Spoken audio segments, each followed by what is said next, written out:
Bom dia! Nosso grupo irá apresentar sobre o célebre poeta da segunda geração modernista, Jorge de Lima. Foram muitos os acontecimentos que deram origem à segunda geração do modernismo, alguns deles como a Segunda Guerra Mundial, a ascensão e declínio de Getúlio Vargas e a quebra da Bolsa de Nova York. Esses acontecimentos foram vistos como alguma coisa ruim, mas hoje em dia, se a gente parar para pensar, esses acontecimentos foram otimistas e realistas, porque se não fosse eles, a gente não teria uma literatura tão rica como a gente tem hoje. A quebra de Bolsa de Nova York, em 1929, provocou uma série de eventos econômicos e sociais conhecida como a Grande Depressão. Nas décadas seguintes, o mundo vivenciaria a Segunda Guerra Mundial, fazendo com que, em diversos países, houvesse a ascensão de vários governos ditatoriais.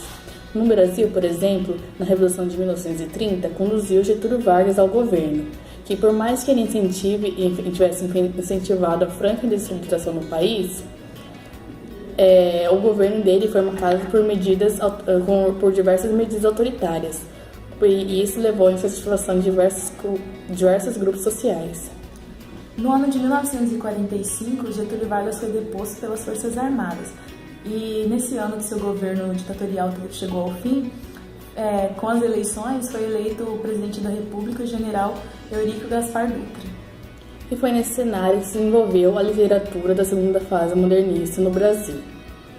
A necessidade de pensar na terra natal, expressa pelos modernistas da primeira fase, agora é voltada à exploração de ambientes geográficos específicos do território nacional. Literatos e intelectuais dirigem suas atenções para o ambiente rural, marcado pelo êxodo gradativo de boa parte da população para as grandes cidades em busca de condições melhores de vida, em decorrência da seca. O regionalismo torna-se, então, um dos principais núcleos para a segunda fase do modernismo.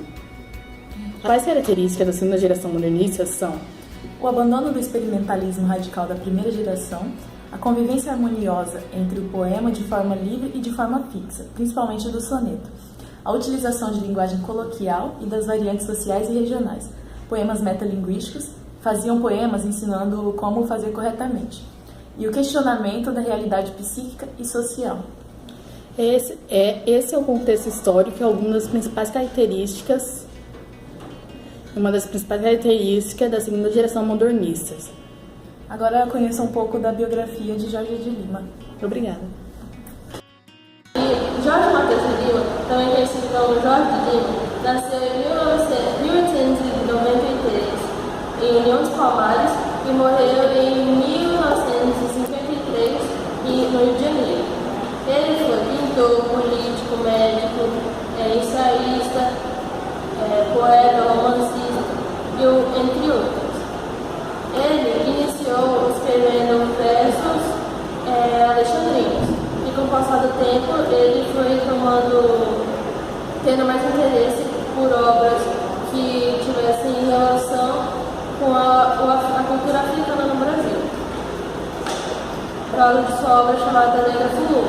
E depois do tempo ele foi ainda mais consagrado quando ele fez o poema dele, que era cheio de formas, ritmos e interessantes, chamado de Impressão de Orgulho. Ele se mudou para Maceió em 1902 com a mãe e seus irmãos. Lá ele passou sua infância e em 1909 ele se mudou para Salvador para começar seus estudos no curso de medicina. Em 1914 ele terminou no Rio de Janeiro. Só que não foi como médico que ele seguiu a carreira. O seu nome ficou marcado mesmo por causa dos seus poemas. E, inclusive, no mesmo ano, ele lançou seu primeiro livro, chamado 14 Alexandrinos. Oi, galera! Agora eu vou falar sobre... Eu vou recitar, na verdade, um poema de Jorge de Lima. O nome do poema é A Tristeza Era Tanta.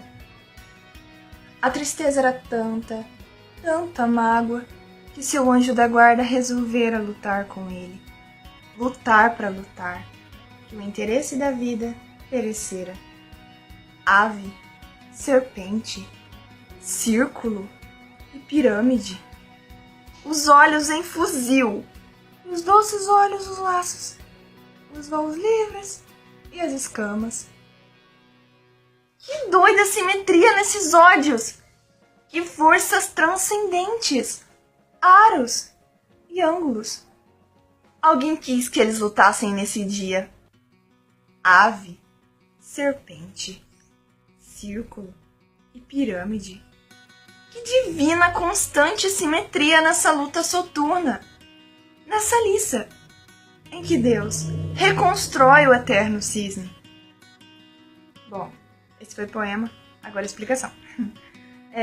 Tá. Bom, esse poeta, ele usa muito nos seus poemas a religiosidade. Então, pode-se ver aí, né, que anjo, Deus, até a parte do ave e serpente que eu falei toda hora, é com relação à religiosidade também. Tipo, a ave é como se representasse o céu, o que é belo. E no caso, aquela pomba que saiu de Jesus. Uma coisa boa. Aí a serpente é as trevas, é o diabo que seduziu a Eva. Tudo que é ruim, no caso. Tá. Aí o círculo e a pirâmide, coisas totalmente opostas. Então ele visa muito a antítese. Mas o foco desse poema, pelo que eu percebi, é justamente o meio disso tudo. A ligação que há entre o bem e o mal. É como se ele visasse o homem. Como se o homem fosse o centro. O meio do bem e do mal. Como se ele estivesse sempre na metade. E outra parte também que eu entendi é dos olhos em fuzil e os doces olhos dos laços. Essa parte, também como eu entendi, é como se os olhos fosse o homem e como se essa parte dos olhos em fuzil, como se o homem fosse mal e os olhos, os doces olhos, na verdade, é como se fosse a parte boa do homem, como se o homem fosse bom e ruim, mas que ele não fosse nem uma coisa nem outra. Tá. E Deus reconstrói um eterno cisne, que é a última frase do poema. É como se fosse um paradoxo, porque Deus reconstrói um eterno cisne. Se o cisne é eterno, não precisa de ser reconstruído. Então, eu achei aí um paradoxo.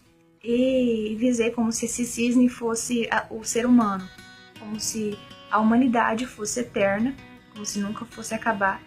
E Deus reconstrói, então é como se ele sempre estivesse interferindo não, é como se ele estivesse sempre ali no meio, ajudando, esse tipo de coisa. É isso. Olá pessoal, eu vou fazer uma análise do poema Mulher Proletária de Jorge Lima. Mulher proletária, única fábrica que o operário tem. Fabrica filhos. Tu, na tua sobreprodução de máquina humana, fornece anjos para o Senhor Jesus. Fornece braços para o Senhor burguês. Mulher proletária, o operário, teu proprietário, há de ver a tua produção, a tua superprodução. Ao contrário das máquinas burguesas, salvar o teu proprietário. Então, nesse poema, o Jorge Lima ele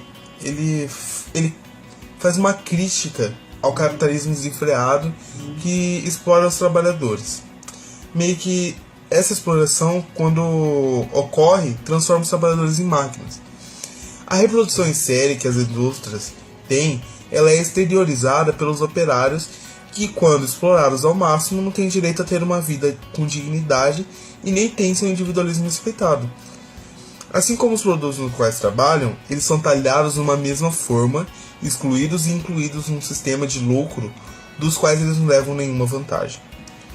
O ser humano ele não é visto como homem, como mulher, pai, mãe, filho, amiga, mas como peça de uma grande engrenagem que é o próprio sistema capitalista. Se você parar para pensar, no contexto de mulher proletária, a mulher ela é a própria sociedade que fabrica filhos em grande número. Máquinas humanas que, de certa forma, elas